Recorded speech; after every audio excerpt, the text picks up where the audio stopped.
Bismillahirrahmanirrahim. Assalamualaikum warahmatullahi wabarakatuh. Alhamdulillahi rabbil alamin. Wal aqibatu lil muttaqin wa la udwana illa 'alal zalimin. Wassalatu wassalamu ala asyrafil anbiya'i wal mursalin wa ala alihi wa sahbihi wa man tabi'ahum bi ihsanin ila yaumiddin. Amma ba'd. Ikhwatal Islam rahimakumullah. Para peserta kajian Tazkiyatun Nufus yang dirahmati Allah. Pertama-tama kita senantiasa memuji Allah Subhanahu wa taala dan bersyukur kepadanya atas segala limpahan rahmat dan hidayahnya sehingga pada pagi menjelang siang ini kita dapat dikumpulkan Allah Subhanahu wa taala di ruang Zoom dalam program kajian Tazkiyatun Nufus atau penyucian jiwa. Salawat dan salam senantiasa tercurahkan kepada junjungan kita Nabiullah Muhammad sallallahu alaihi wasallam beserta keluarga dan para sahabatnya, para pengikutnya yang tetap setia berpegang teguh kepada sunnah-sunnah beliau dan para sahabatnya hingga hari kiamat kelak. Amin ya rabbal alamin. Ikhwatal Islam rahimakumullah, insyaallah pada pembahasan kali ini kita masih melanjutkan pembahasan dari kitab Mukhtasar Minhajul Qasidin yang ditulis oleh Al-Imam Muwaffaquddin Ibnu Qudamah Al-Maqdisi rahimahullah ta'ala. Sekarang kita sampai pada bab adab-adab kehidupan. Adab-adab kehidupan dan akhlak Rasulullah sallallahu alaihi wasallam. Disebutkan dalam kitab ini bahwasanya adab-adab yang nampak, yang zahiriyah, ya yang kelihatan oleh pandangan mata, itu adalah alamat atau tanda dari adanya adab-adab yang tidak nampak, adab-adab kebatinan. Ya, jadi adab atau sifat-sifat ya atau karakter-karakter yang muncul yang dilihat oleh orang itu merupakan tanda dari adanya adab-adab yang ada dalam jiwa kita, dalam hati-hati kita, dalam batin-batin kita. Begitu juga gerakan-gerakan tubuh, badan, tangan dan seterusnya yang yang dilihat oleh orang atau yang dilakukan oleh seseorang itu merupakan buah daripada amalan-amalan dalam hati kita. Ya, jadi ada namanya amalan-amalan hati atau adanya bisikan-bisikan hati. Ya, ada namanya perkataan-perkataan hati itu ya, itu dapat memunculkan perbuatan-perbuatan. Ya. Memunculkan gerakan-gerakan tubuh, gerakan-gerakan badan kita. Itu dari buah daripada bisikan-bisikan hati kita. Iya, niat-niat dalam hati kita, keinginan-keinginan hati kita itu memunculkan gerakan-gerakan badan, gerakan tangan, gerakan kaki dan seterusnya. Iya. Kemudian amal-amal perbuatan, ya, amal-amal perbuatan kita yang dilakukan oleh tangan kita, kaki kita dan seterusnya itu merupakan hasil dari akhlak-akhlak kita. Ya. Yang merupakan hasil dari akhlak-akhlak kita. Ya. Jadi amal-amal perbuatan ya yang kita lakukan itu merupakan hasil dari akhlak-akhlak yang sudah terbentuk di dalam jiwa kita, dalam hati kita. Kemudian wal adab rasul ma'arif. Ya. Adab-adab, etika-etika yang ada pada seseorang itu ya itu merupakan rasul itu dia muncul atau ada itu dari pengetahuan-pengetahuan seseorang. Ya, pengetahuan-pengetahuan yang dia miliki, ya, ilmu-ilmu yang dia miliki itu akan memunculkan etika-etika yang baik, etika-etika seseorang. Ya. Kemudian sarairul qulub, kemudian sarair, sarair itu semacam rahasia-rahasia hati kita, jiwa kita, ya, itu merupakan tempat tertanamnya perbuatan-perbuatan, ya, merupakan sumber dan merupakan sumber, ya, dan tempat tertancapnya perbuatan-perbuatan atau tempat munculnya perbuatan-perbuatan. Ya, jadi sarair qulub, ya, rahasia-rahasia hati, ya, gerakan-gerakan hati, ya, gerakan-gerakan jiwa, isi-isi hati kita, relung-relung hati kita itu merupakan, ya, sumbernya perbuatan-perbuatan, ya, munculnya perbuatan. Kemudian cahaya-cahaya as-sarair yang ada dalam hati-hati kita, dalam relung batin kita yang paling dalam, itu akan menyinari, ya, perbuatan-perbuatan kita yang secara zahiriyah, yang secara nampak, yang secara lahiriah, ya. Jadi cahaya-cahaya hati itu akan menerangi perbuatan-perbuatan kita, amalan-amalan kita, ya, dan dia akan memperindahnya, akan menghiasinya, ya. Jadi di sini intinya adalah kalau kita ingin amal perbuatan kita baik, kalau kita ingin adab-adab kita baik yang secara lahiriah itu, ya, maka harus bersumber dari hati yang baik. Harus bersumber dari pengetahuan yang baik, harus bersumber dari relung hati, isi hati yang baik. Ya, kalau kita ingin perbuatan kita ini bercahaya, indah, bagus, maka harus kita juga mesti menerangi hati-hati kita. Harus muncul dari hati-hati yang bercahaya, dari hati-hati yang terang, yang akan menerangi, ya, perbuatan kita, akhlak-akhlak kita yang lahiriah, dan akan memperindah dan menghiasinya. Kemudian penulis mengatakan siapa yang hatinya tidak tunduk, tidak khusyuk, maka tentu juga, ya, anggota badannya juga tidak khusyuk. Ya, jadi anggota badan ini, tangan, kaki, mata, lidah, lisan, mulut, hidung, telinga, dan semuanya itu tergantung dia bisa tunduk, bisa khusyuk, bisa tenang, ya, bisa melakukan hal-hal yang baik, itu tergantung daripada hati kita. Ya. Jadi hati inilah sumbernya, ya. Makanya kajian kami ini namanya tazkiyatun nufus, itu penyucian jiwa, ya, pembersihan hati.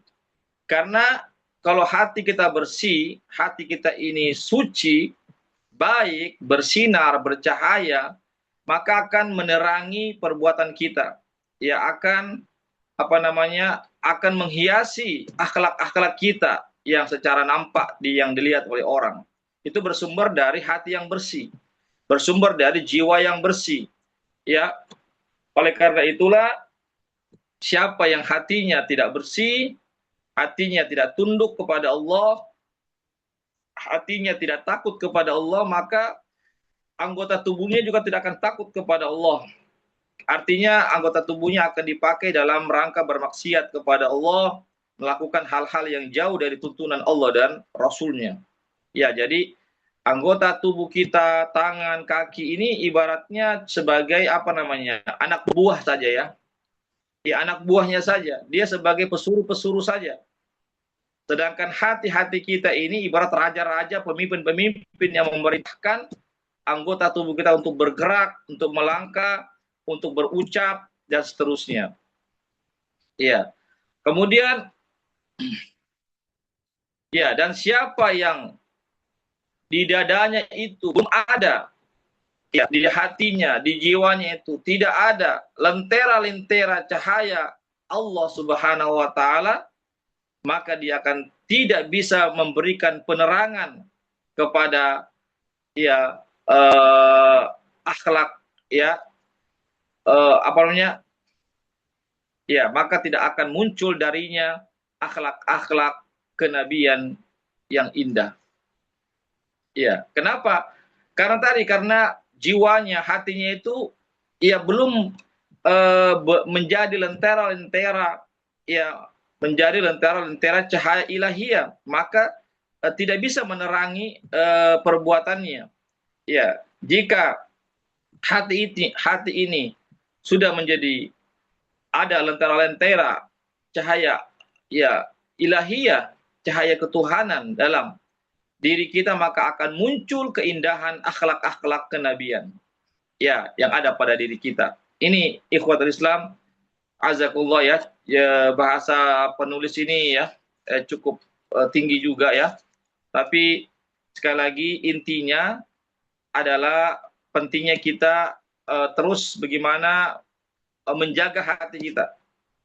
Pentingnya kita mengoreksi hati kita. Pentingnya kita membersihkan hati-hati kita ini. Ya, membersihkan hati-hati kita, karena dengan bersihnya hati, baiknya hati, ya hati yang bercahaya, maka akan menerangi, mencahayai, ya akan menghiasi, ya akan membuat indah perbuatan-perbuatan kita, adab-adab kita dan akhlak-akhlak kita. Ikhwatal Islam, azakullah.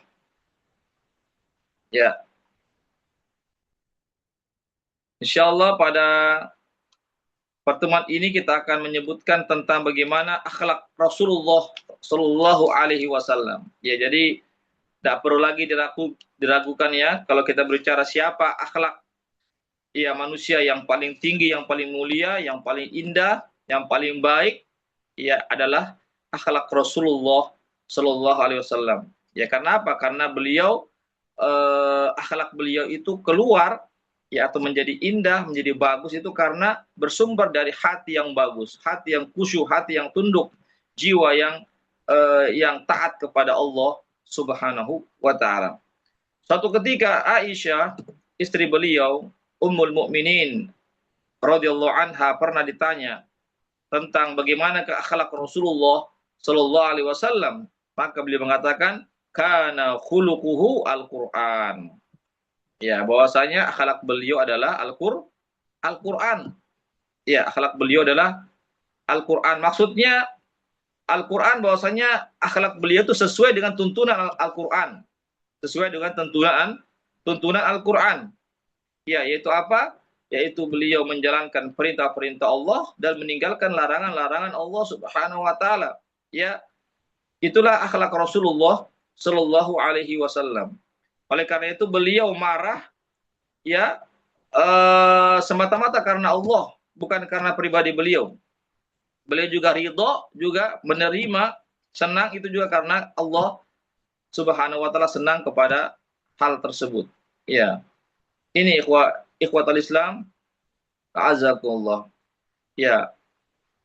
Jadi Allah Subhanahu wa taala yang telah menyempurnakan akhlak Rasulullah, dan Allah juga yang telah memuji akhlak Rasulullah Shallallahu Alaihi Wasallam sebagaimana yang disebutkan dalam surah Al-Qalam ayat 4, wa innaka la'ala khuluqin azim, dan sungguh engkau yang Muhammad benar-benar berada di atas akhlak yang sangat agung. Ya, subhanallah, maksudnya Allah yang telah memberikan akhlak yang sempurna kepada Nabi, yang menyempurnakan akhlak beliau menjadi akhlak yang sempurna, kemudian Allah juga yang memujinya. Ini ikhwatul Islam, azakullah. Satu ayat ini sebenarnya sudah cukup bagi kita sebagai landasan untuk bagaimana kita mengikuti jejak daripada akhlak Rasulullah Sallallahu Alaihi Wasallam, karena beliau telah mendapatkan pujian dari Allah sebagai orang yang betul-betul memiliki akhlak yang sangat agung. Ini kita akan lihat beberapa akhlak dan sifat-sifat Rasulullah Sallallahu Alaihi Wasallam yang agung, yang sangat mulia. Disebutkan bahwasanya Rasulullah Sallallahu Alaihi Wasallam adalah orang yang paling sabar Ya, orang yang paling sabar. Ya, coba kita lihat ya sejarah Nabi. Ya, beliau disakiti, ya, beliau dilempar batu, beliau pernah diboikot sama kaumnya, ya, beliau dicaci maki, tetapi beliau sabar. Ya, beliau tidak pernah membalas. Ya, justru beliau memaafkan dan seterusnya. Dan beliau juga adalah orang yang paling dermawan. Ya, luar biasa ya. Kalau masalah kedermawanan, maka Rasulullah orang yang paling dermawan. Pernah satu ketika diriwayatkan itu ada satu suku ya, kepala suku itu minta kepada Nabi, kalau tidak salah minta cuma satu ekor kambing kah itu. Tapi Nabi menyuruh kepala suku itu untuk mengambil kambing-kambing yang begitu banyak. Ya, saya kurang tahu berapa jumlah kambingnya itu. Begitu senangnya kepala suku itu. Karena apa? Dia minta cuma satu ekor, dikasihkan lebih daripada itu. Ya, jumlahnya cukup banyak. Ya, lalu kepala suku itu, ya, kepala suku Arab itu, ya, kembali ke kampungnya, lalu dia menyampaikan kepada kabilahnya, kepada warganya, ya, untuk apa? Untuk masuk kepada Islam. Dia katakan, wahai kaumku, masuklah kamu ke dalam Islam, karena saya telah diberikan satu pemberian yang cukup banyak dari seseorang yang tidak pernah takut kepada kemiskinan. Allahu Akbar, luar biasa ya. Ya, bagaimana ya? Ini pernyataan, ya, pernyataan seorang suku Arab, ya, kepala suku Arab yang ketika itu dia belum masuk dalam Islam. Ya, lalu dia berinteraksi dengan Nabi, akhirnya dia tersentuh dengan akhlak Nabi, dengan kedermawanan Nabi khususnya, maka dia pun menyuruh warganya, masyarakatnya untuk masuk ke dalam Islam. Apa statementnya? Wahai kaumku, masuklah kamu ke dalam Islam, karena saya telah mendapatkan pemberian yang cukup banyak, yaitu berupa kambing-kambing dari seseorang yang tidak takut terhadap kemiskinan. Iya. Kenapa? Karena Nabi memberikannya bukan 1, 2 ekor, 3 ekor. Iya. Puluhan ekor diberikan kepada kepala suku itu. Iya.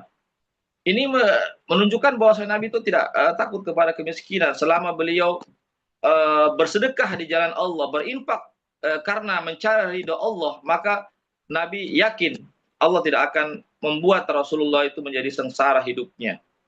Ini ikhwatul Islam, ya, ini cuma satu contoh saja, masih banyak lagi contoh-contoh yang lainnya. Kalau kita bisa, kalau kami menyebutkan di sini terlalu banyak ya tentang kedermawanan Rasulullah Shallallahu Alaihi Wasallam. Intinya adalah Nabi adalah orang yang paling dermawan, ya, orang yang paling berdermawan. Ini juga disaksikan oleh para sahabat Nabi. Para sahabat Nabi menjadi saksi kepada Rasulullah Shallallahu Alaihi Wasallam. Maksudnya beliau itu sangat dermawan, suka membantu, suka memberi, ya, dan seterusnya. Yang berikutnya, Nabi adalah orang yang paling penyayang, ya, penyayang, ya, yang sangat sayang kepada keluarganya, kepada sahabat-sahabatnya. Nabi bahkan kepada musuh pun beliau menyayangi. Sebagai contoh misalnya, beliau sayang kepada musuhnya. Ya, disebutkan bahwasanya Nabi itu awal-awalnya ya berdakwah, ketika beliau keluar rumah selalu dilempari apa namanya, sesuatu kotoran, ya. Akhirnya suatu ketika Nabi itu lewat di rumah orang itu, Nabi tidak dilempari. Maka bertanya Nabi, mana orang itu? Kenapa dia tidak lagi melempar saya? Katanya dia sakit. Ini orang kafir, dia sakit. Maka Nabi pun membesuknya. Bayangkan ya, musuh dibesuk oleh Nabi. Nabi membesuknya.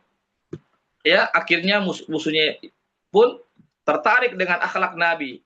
Iya, artinya dia terheran-heran kenapa bisa ada orang yang saya benci itu justru ketika saya sakit dia membesuk saya, memperhatikan saya. Akhirnya dia pun masuk ke dalam Islam, mengucapkan 2 kalimat syahadat. Itu karena apa? Karena Nabi itu maha penyayang, meskipun terhadap musuhnya yang membencinya, yang mengganggunya setiap hari.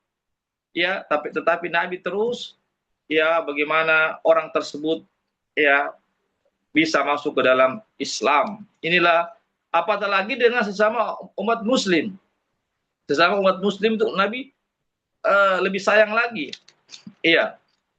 Begitu juga bentuk sayangnya Nabi kepada musuhnya ketika perang apa namanya penaklukan kota Mekah tahun ke-8 Hijriah. Ketika itu kaum muslimin dapat memasuki kota Mekah ya tidak ada perlawanan. Ya orang-orang musyrik Mekah ketika itu mereka ketakutan semua. Karena apa? Tidak ada perlawanan. Maka mereka dikumpulkan oleh Nabi di sekitar Ka'bah. Maka Nabi pun berkhutbah di hadapan mereka. Ya, apa apa apa kata Nabi? Kira-kira apa yang saya akan perbuat atas kalian? Kira-kira apa yang saya akan lakukan terhadap kalian selama ini? Kan kita tahu ya bagaimana Nabi ketika di Mekah ya disakiti ya, diteror, bahkan beliau sampai dibunuh, akhirnya beliau pun hijrah ke Madinah ya. Hampir 13 tahun Nabi itu ya hidupnya di Mekah penuh dengan apa namanya hal-hal yang sangat sulit hidupnya karena diganggu, beribadah susah dan seterusnya. Sahabat-sahabatnya disakiti, bahkan ada disiksa, bahkan ada yang dibunuh. Ya, tapi ketika terjadi peristiwa Fatu Mekah tahun 8 Hijriah, ya Nabi kita Muhammad SAW dengan sahabatnya kalau tidak salah 10.000 jumlah pasukan kaum muslimin. Sedangkan jumlah pasukan kota Mekah, musyrik Mekah tidak sampai 10.000 ketika itu. Artinya tidak ada perlawanan. Oleh karena itulah Nabi Muhammad SAW dengan para sahabatnya mudah sekali untuk menaklukkan, menguasai kota Mekah ketika itu. Tapi apa yang terjadi ketika Nabi mengatakan, apa kira-kira yang saya akan lakukan terhadap kalian? Maka seluruh orang-orang yang kalah, itu penduduk Mekah, musyrik Mekah yang kalah pada saat itu mengatakan, ya engkau akan melakukan hal-hal yang baik terhadap kami, karena engkau adalah orang yang mulia, anak yang mulia, ya keponakan yang mulia. Ya, maka Nabi mengatakan, ya la tasriba alaikumul yaum idhabum wa antum tulaqa. Ya, tidak ada pembalasan. Ya, tidak ada pembalasan dendam atas kalian atas apa yang kalian pernah lakukan kepada saya, kata Nabi selama ini. Tidak ada balas dendam, tidak ada penindasan, tidak ada genosida, tidak ada pembantaian pada hari ini. Sebenarnya kalau Nabi mau membantai mereka itu gampang sekali dan itu boleh-boleh saja dibantai oleh Nabi. Karena apa? Karena mereka sudah pernah menyakiti Nabi selama ini, tapi Nabi tidak mau. Ya, tapi tidak mau. Nabi tidak mau karena itu bukanlah akhlak yang diinginkan. Nabi ingin mereka itu mendapatkan hidayah dari Allah Subhanahu wa taala. Yang kedua juga ketika Nabi masuk ke kota Mekah mereka tidak melakukan perlawanan. Itu juga diantara sebab ya bahwasanya kenapa Nabi tidak membantai mereka, tidak membunuh mereka, karena ketika Nabi masuk tidak ada mereka tidak berani menghadapi Nabi. Iya. Karena Nabi mengatakan siapa yang bersembunyi di Ka'bah, berlindung di Ka'bah maka dia aman. Siapa yang berlindung di rumahnya si fulan maka dia aman. Siapa yang dilindungi oleh si fulan maka dia aman. Iya.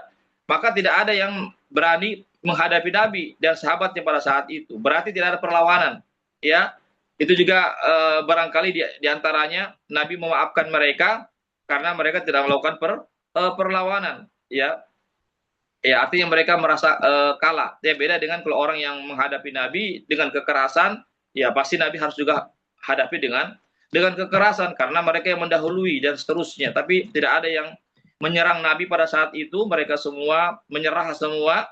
Oleh karena itu kata Nabi, saya tidak akan melakukan pembantaian, balas dendam kepada kalian. Meskipun kalian sudah pernah menyakiti saya selama itu kurang lebih kalau kita mau pahami daripada pernyataan Nabi. Ya, karena mereka tidak ada pembantaian, tidak ada balas dendam ya, atas kalian pada hari ini. Idhabu, pergilah kalian, wa antum mutalaqa, sesungguhnya kalian adalah bebas. Subhanallah. Begitu senangnya orang-orang Arab, Quraisy, musyrik ya, ketika disuruh untuk pergi kalian semuanya, ya dan kalian bebas semua, tidak ada yang dihukum, ya tidak ada dihukum, apalagi dibunuh. Ya, tidak ada yang dipenjara, tidak ada yang dicambuk, tidak ada yang dikeluarkan, tidak ada yang dicaci maki dengan kata-kata yang kasar dari Nabi dan seterusnya, tidak ada. Justru mereka disuruh semua bubar, pergi kemana dia yang kehendaki, ya mereka bebas. Ya, oleh karena itulah sehingga banyak yang masuk Islam pada saat itu kan, banyak sekali. Ya awalnya yang masuk Islam itu cuma beberapa orang, sembunyi-sembunyi. Tapi ketika peristiwa Fatu Mekah tahun ke-8 Hijriah, ya begitu banyak orang-orang musyrik Mekah yang masuk ke dalam Islam. Ya, oleh karena itu kita lihat surah An-Nasr ya, idza jaa nasrullahi wal fath wa ra'aitan nasa yadkhuluna fi dinillahi afwaja fasabbih bihamdi rabbika wastaghfir innahu kana tawwaba. Ya, apabila telah datang pertolongan Allah dan penaklukan kota Mekah, dan apabila engkau telah melihat orang-orang Arab musyrik Mekah itu masuk ke dalam Islam berbondong-bondong, ya, berkelompok-kelompok dengan jumlah yang sangat banyak, ya, fasabbi bihamdi rabbika wastaghfir, maka hendaklah engkau memuji Allah, hendaklah engkau bertasbih kepada Allah Subhanahu wa taala, ya, dan hendaklah engkau bertasbih, memuji, dan hendaklah engkau beristighfar kepada Allah Subhanahu wa taala, sungguhnya Allah itu Maha penerima tobat. Ya, artinya ketika Allah saja mau menerima tobat seorang, maka lebih pantas lagi Nabi mau menerima tobatnya orang-orang musyrik. Akhirnya orang-orang musyrik pun masuk ke dalam Islam dalam jumlah yang sangat banyak, ya, sehingga Islam pun semakin kuat, semakin banyak pengikutnya karena akhlak Rasulullah Shallallahu Alaihi Wasallam. Demikianlah jemaah sekalian, ya. Sebenarnya masih banyak ya akhlak Nabi ini yang akan kami paparkan karena waktu yang terbatas. Apalagi kita sudah mau memasuki waktu sholat zuhur ini. Barangkali ini dulu yang kami bisa sampaikan. Insya Allah kita sambung lagi untuk membahas tentang, menyebutkan tentang beberapa akhlak Nabi, sifat-sifatnya yang sangat mulia yang kita akan ambil pelajaran dalam kehidupan kita. Ya, tadi 3 ya. Nabi adalah orang yang paling sabar, orang yang paling dermawan, dan orang yang paling penyayang. Ya, jadi kita menyebutkan akhlak Nabi ini agar kita bisa mencontoh beliau. Meskipun tidak 100% ya. Meskipun kita tidak akan mungkin bisa mengikuti Nabi persis 100%, tapi minimal beberapa persen ya kita bisa ikuti. Ya, artinya tetaplah kita menjadi juga orang yang sabar, menjadi juga orang yang dermawan, dan juga menjadi orang yang penyayang. Demikianlah kajian kami pada hari ini. Sebelum saya tutup, kalau ada mau bertanya tentang beberapa akhlak Nabi, dipersilakan.